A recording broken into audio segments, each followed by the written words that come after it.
La existencia, como habíamos visto anteriormente, es una nominalización, es decir, hacer nombre de un verbo, del verbo existir, que etimológicamente este verbo significa ser o estar afuera, ¿no? Viene del latín ex, que es fuera, y stare, que es ser o estar. Entonces, etimológicamente, existir quiere decir ser o estar afuera, ¿no? Entonces, apunta este significado a la condición o estado de existir. Ahora, ¿cómo ocurre la existencia, no? En el sentido de cómo, cómo podemos decir que hay una, cómo podemos decir que hay una existencia por su experiencia, ¿no? Por tanto, la existencia es constatada, luego es percibida. Percibida viene de percibir. ¿Eh? Percibir es una palabra que está constituida con dos términos: per, que significa por completo, y capere, que significa capturar, agarrar, tomar. Entonces, percibir es como agarrar, tomar o capturar por completo algo. Entonces, se refiere la percepción, se refiere al captar lo que sucede, ¿no? Constantemente la percepción es lo que nos hace tomar conciencia de las cosas, ¿no? De hecho, conciencia significa con conocimiento. Hasta tal punto es así que Berkeley, un filósofo de la primera modernidad, había dicho que existir, que ser, o existir, es ser percibido, ¿no? Entonces, el hecho de ser, la existencia, es algo que se constata por su percepción. De ahí también que Heidegger acuña al ser humano, o sea, denomina al ser humano, le da la denominación al ser humano del Dasein. Da es alemán, es allí, y sein es ser. Entonces, como están dados vuelta los términos, porque la gramática alemana es distinta a la española, que esta denominación del ser humano como Dasein significa que el ser humano es la instancia donde se manifiesta la existencia, ¿no? Ya sabemos que en el caso de Heidegger, él llegó a esta denominación a partir de la pregunta por el ser. Y la pregunta por el ser es donde este ser aparece, ¿no? En el lenguaje, que habíamos dicho le da la vecindad al ser humano con el ser, su proximidad al ser a través del lenguaje. Entonces, eh, para resumir, la existencia, el ser, la existencia es manifestada en el ser humano, ¿no? Para decirlo de otra manera. Ahora vemos que si la existencia es algo percibido, algo constatado, hay una relación necesaria entre existencia y el ser que la percibe, que la constata, ¿no? El ser humano. Y el ser humano, a su vez, como es el ser que conoce, también esto implica una relación entre existencia, realidad y conocimiento, ¿no? La existencia o la realidad es constatada por aquel ser que percibe, el ser humano, y a la vez puede ser conocida por él. La percepción no es mera percepción, sino que es la primera instancia de un conocimiento, ¿no? El ser humano, a partir del lenguaje, tiene esta capacidad de captar la realidad de las cosas, ¿no? Entonces, también habíamos visto que realidad se definía como existencia verdadera y efectiva. Por lo tanto, esta realidad es la condición o el estado de algo de ser real. No puede ser algo particular, o puede ser el conjunto de las cosas existentes, ¿no? Como el enfoque que plantea la filosofía. Ahora, aparte del ser en sí, de aquello que exista, independientemente de que nosotros estemos o no para constatarlo, la función de digamos, la constatación de que algo tenga una condición de existir o de ser real, es una de las funciones del conocimiento. Entonces vemos que el ser humano se puede definir como aquel ser susceptible o capaz de conocimiento, ¿no? Por su misma denominación, Homo sapiens. Homo se refiere a hombre, y sapiens, el capaz, o sea, que tiene sabiduría, ¿no? Con conocimiento que está más próximo a esta noción de sabiduría, ¿no? El conocimiento acerca del sentido de las cosas, ¿no? Ahora, Kant, el filósofo que en el siglo XVIII hace una síntesis de las discusiones en filosofía de los primeros pensadores de la modernidad, planteó o dijo que que se pueden hacer tres preguntas que resumen toda la filosofía. Estas tres preguntas es: ¿qué puedo conocer? ¿Qué es el ser humano? ¿Y qué es lo que debo hacer? A la primera pregunta dice que responde la teoría del conocimiento o la epistemología. Finalmente, la gnoseología. Recordemos que la epistemología deriva con la modernidad del estudio, particularmente el conocimiento generado por la ciencia. Entonces, la teoría del conocimiento más bien apunta a la gnoseología, que es la rama de la filosofía que estudia el conocimiento en términos generales, ¿no? A la segunda pregunta, ¿qué es el ser humano?, responde la antropología filosófica o filosofía antropológica, se puede decir de las dos maneras. Y a la pregunta, ¿qué debo hacer?, responde la ética.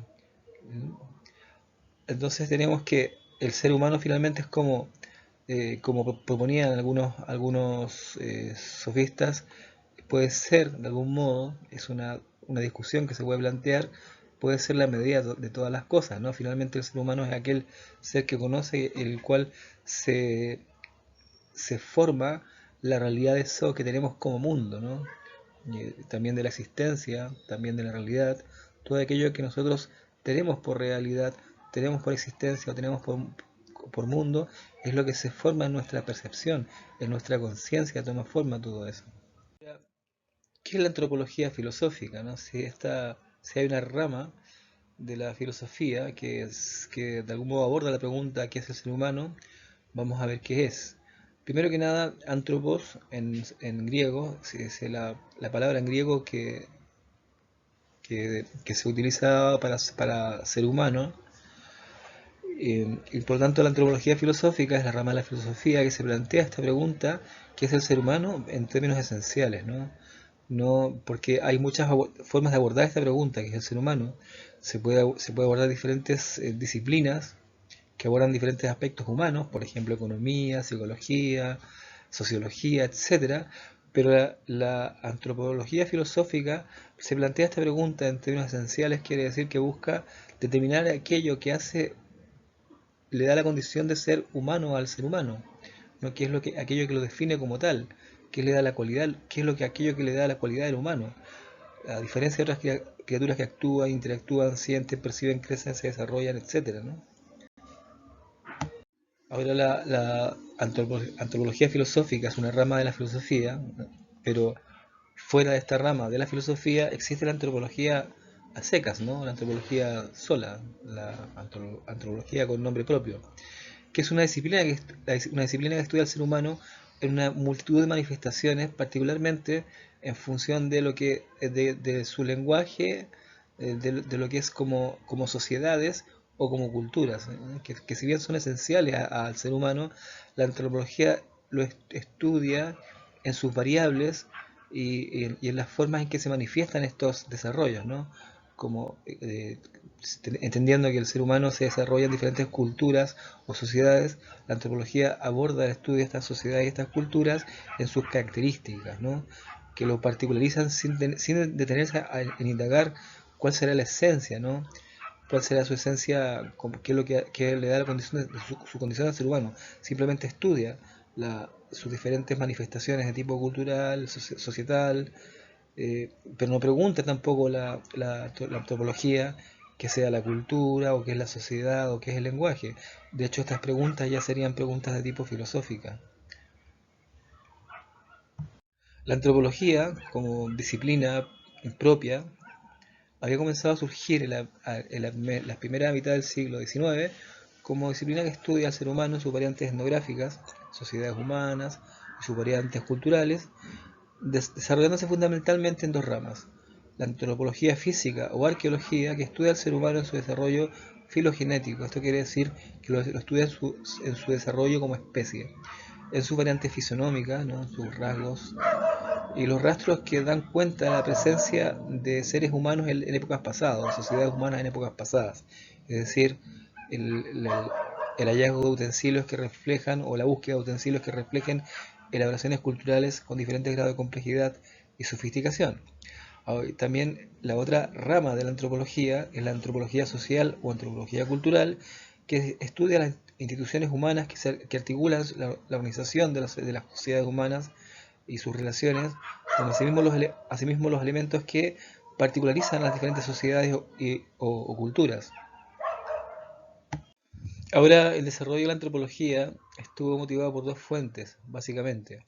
La primera de ellas fue la gran variedad de formas culturales con que tomó contacto el europeo a partir de la expansión colonial que surgió, o sea, comenzó sobre los siglos XV, más o menos por la época del Renacimiento, descubrimiento de América, ¿no? Cuando los europeos intentan buscar una ruta hacia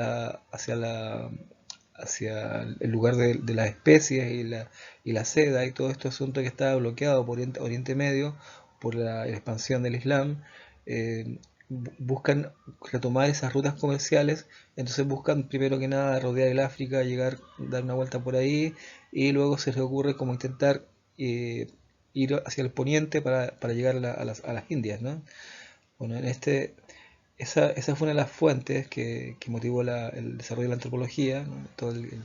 La toma de contacto con diferentes pueblos, con diferentes culturas, que motivó primero o sea, la curiosidad y después una inclinación en algunos viajeros por su estudio. Otra de las vertientes que motivó el desarrollo de la antropología es la aparición de la teoría de la evolución de Darwin en la segunda mitad del siglo XIX, que incentivó el estudio de sociedades pasadas, puesto que, como la teoría de la evolución plantea que hubo un desarrollo gradual de las diferentes especies con transformaciones paulatinas, entonces tenían que haber rastros fósiles que corroboraran esta teoría. Y finalmente eso motivó el estudio de restos, ¿no? De restos de sociedades pasadas. Y a su vez,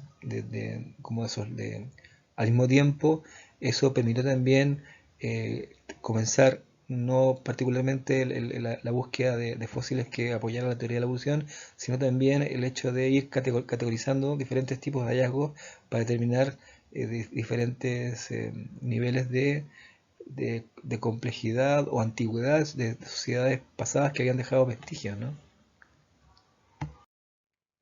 En este mapa podemos ver